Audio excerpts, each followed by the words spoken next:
السلام مشاهدين، نتمنى اليوم تكونوا بخير وعلى خير وبصحه جيده. الطبق ديال اليوم ان شاء الله غادي يكون هو شوربه ديال السمك، كتجي بنينه واللي ذاقها ما كيستغناش عليها. بالنسبه للطبق ديال اليوم غادي نحتاج جبانيه ديال الشعريه الصينيه، قمرون، كالامار، سمك ابيض، ليزانغ، جزرتين محكوكه، قرعه محكوكه، هنايا احتاجيت 2 الحبات، بورو مقطع طريفات صغار، ملعقه كبيره من الزبده، ملعقه صغيره من الابزار، ملعقه صغيره من الملح، وملعقه صغيره من النشا.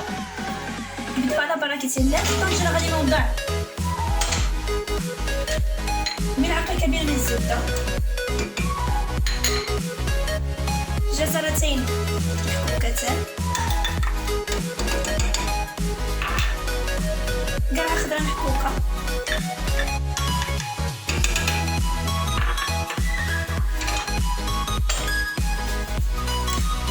كنقلي الخيزو ديالي مع القرعه المحكوكه، وكنضيف ليهم الملح والابزار، ملعقه صغيره من الملح وملعقه صغيره من الابزار.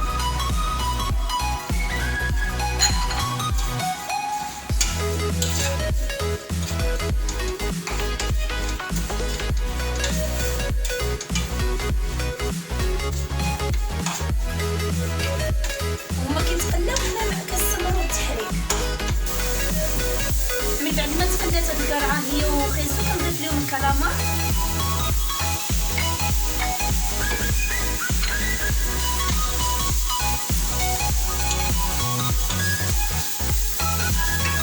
وكنضيف ليهم الماء.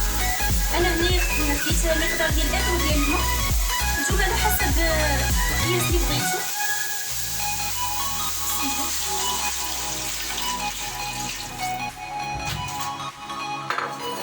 وكنضيف البورو وكنسد عليهم الطنجره ديالي حتى كيطيب ليا الكالامار، عاد كنزيد المكونات الاخرى. من بعد ما طاب الكالامار ديالي كنضيف المكونات ديالي كاملين. كنضيف القمرون والحوت الابيض كما قلنا. كنفضل انكم ديروا الفرخ، وبالنسبه لليزانغ انا رقدتهم من قبل وغسلتهم.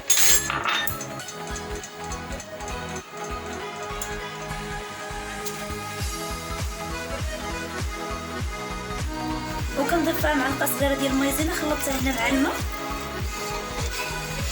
وصفيت باش ما تحببش ليا، صافي كنخليوها كطيب. بحال اللي بانت لكم ثقيله بزاف كتضيفوا شويه ديال الماء، نتوما عينكم ميزانكم على حسب الشوربه كي بغيتوها. كما كتشوفوا معايا هذا هو الشكل النهائي ديال الشوربه ديالنا. كنتمنى تنال الاعجاب ديالكم. تقدروا تضيفوا ليها سودانيه بالنسبه اللي عزيز عليه الحار، كتجي معاها زوينه. كنتمنى تنال الاعجاب ديالكم. بس وصلكم دائما جديد. كنتمنى تشاركوا الفيديوهات مع الاصدقاء ديالكم، وشكرا على المتابعه.